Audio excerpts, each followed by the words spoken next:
System Must Answer with Ravi Prakash. मजबूरियों की जंजीर ना दे, ऐसी किसी को तकदीर ना दे। चाहे भारत 80वां या चाहे जितना भी स्वतंत्रता दिवस मना ले, लेकिन सवाल आज भी वही है कि क्या भारत के लोग आज भी इस सरकार और सिस्टम के मानसिकता से सच में स्वतंत्र हैं? ये सवाल मैं इसलिए पूछ रहा हूँ क्योंकि मैं अपने स्टडी और कैंपस में कई सारी चीज़ों को मैनेज करने के दौरान एक ऐसा इंसिडेंट, आज का घटना मुझे देखने को मिला जिस पर मैं अपना बात रखना ज़रूरी समझता हूँ और मैं ये बात बताना चाहता हूँ। सवाल पर जितना ज़्यादा पहरा होगा, आवाज़ समय के साथ उतना ही गहरा होगा। नमस्कार, मैं रवि प्रकाश तिवारी आप सभी को सिस्टम मस्ट आंसर में स्वागत करता हूँ।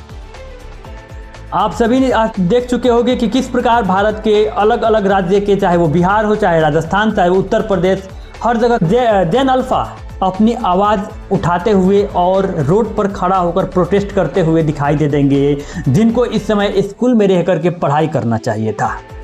वो रोड पर खड़ा किसी शौक की वजह से नहीं है, बल्कि सिस्टमेटिक फेलियर का वो एक ऐसा आईना को दिखाते हुए अपनी बेसिक नीड की मांग करते हुए खड़े हैं, जो बेसिक नीड सरकार को पूरा करना ही चाहिए, जिसको पूरा करने के बजाय सरकार अलग अलग प्रकार के नियम और अलग अलग प्रकार के झूठी दावे करती हुई दिखाई दे रही हैं।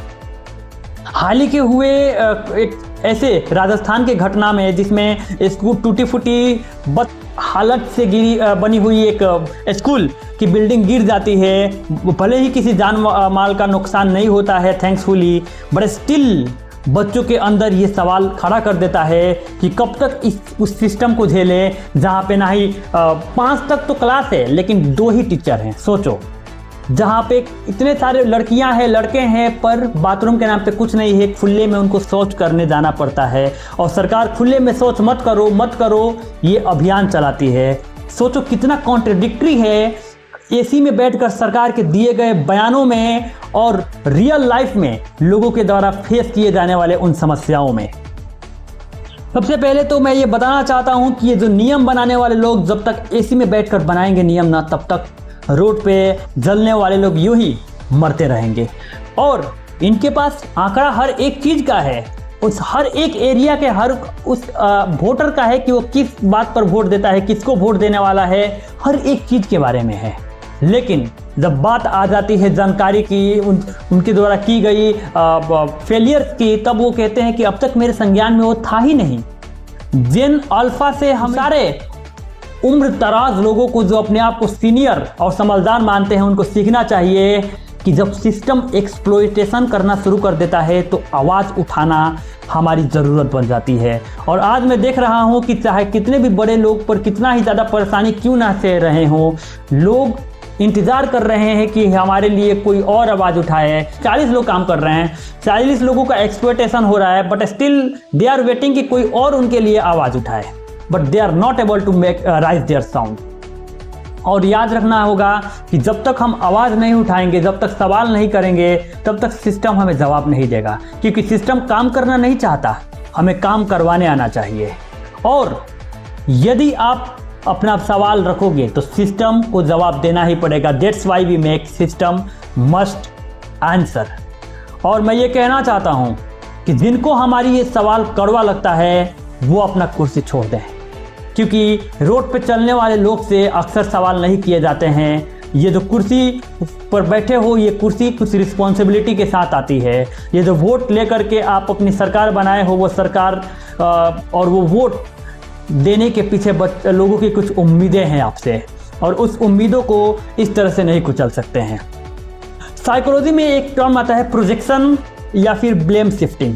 परसों की आई हुई एक ट्वीट और एक गाइडलाइन में राजस्थान सरकार की आपको यही दिखाई देगा कि सरकार किस तरह से कह रही है कि कोई भी सरकारी स्कूल में मीडिया वाला बिना परमिशन के वीडियो और फोटोज शूट नहीं कर सकता है, क्योंकि इससे हमारे बच्चों की प्राइवेसी का हनन होगा। मैं ये सरकार से पूछना चाहता हूं कि उन बच्चों की प्राइवेसी की हनन की बात कर रहे हो जिनको आप खुले में शौच के लिए भेज रहे हो, उन बच्चों की प्राइवेसी की हनन की बात कर रहे हो जो बच्चे रोड पर जाकर के खड़ा होकर के अपनी मांग रख रहे हैं, या फिर अपने उस एक्सपोज की बात कर रहे हो, जहाँ पे बात करते हो कि लेटरिन और बेसिक नीड हो चीज़ें पूरा होनी चाहिए, खुले में शौच ना करो, पर लेटरिन के नाम पे, टीचर के नाम पे स्कूल में कुछ भी नहीं है।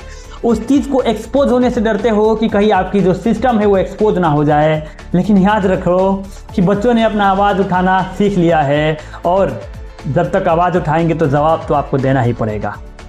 और इस प्रकार से ब्लेम शिफ्ट करके आप बचने की जो आपकी कोशिश है वो पूरा तरह से नाकामयाब होता हुआ दिखाई दे रहा है। हाँ, सीजेपी भी, मुझे इसका ये चीज़ अच्छा लगा कि वो इन सारी चीज़ों का ध्यान रखते हुए उन जेन अल्फ़ा का समर्थन करती हुई दिखाई दे रही हैं। तो मैं उन विचारधारा का समर्थक हूँ जो विचारधारा सिस्टम से सवाल पूछना जानते हों। मैं उन विचारधारा का समर्थक हूँ जो सिस्टम से उस क्रिटिकल थिंकिंग के बेस पे सवाल करते हों। और रोज़ रोज़ मरने से अच्छा है एक बार मर जाओ, इसलिए डरना नहीं है, क्योंकि जब तक सवाल पूछते रहोगे तब तक ही आप जिंदा हो, और जब आप सवाल पूछोगे तो सिस्टम मस्ट आंसर। आज के लिए हम इतना ही कहना चाहते हैं, और बच्चों से यही कहना चाहते हैं कि बच्चे आप अपना यूं ही आवाज़ उठाते रहिए। आपकी ये जो आदत है, ये बड़े बड़े सल्तनत को इतिहास गवाह है, झुका दिया है सवालों ने, और ये सवाल आज के सरकार को भी ज़रूर झुकाएगा। प्रोटेस्ट के बाद से अंत में चाहे धर्मेंद्र प्रधान जैसे भी हो, पर इस्तीफा तो सौंपा ही, चाहे अपना एक्सेप्टेंस किया या नहीं किया। तो इसीलिए या तो कुर्सी छोड़ो या फिर सवालों का जवाब दो। आपने मेरे बातों को ध्यानपूर्वक सुना और देखा, आपको धन्यवाद। अगर चाहते हो आपकी कोई भी समस्याएं हैं तो आप हमें लिख भेज सकते हैं rvdiscussionhelp@gmail.com पे। हम अपने स्तर से उस विषय पर आवाज़ उठाने का बिल्कुल प्रयास करेंगे। धन्यवाद। System Must Answer with Ravi Prakash.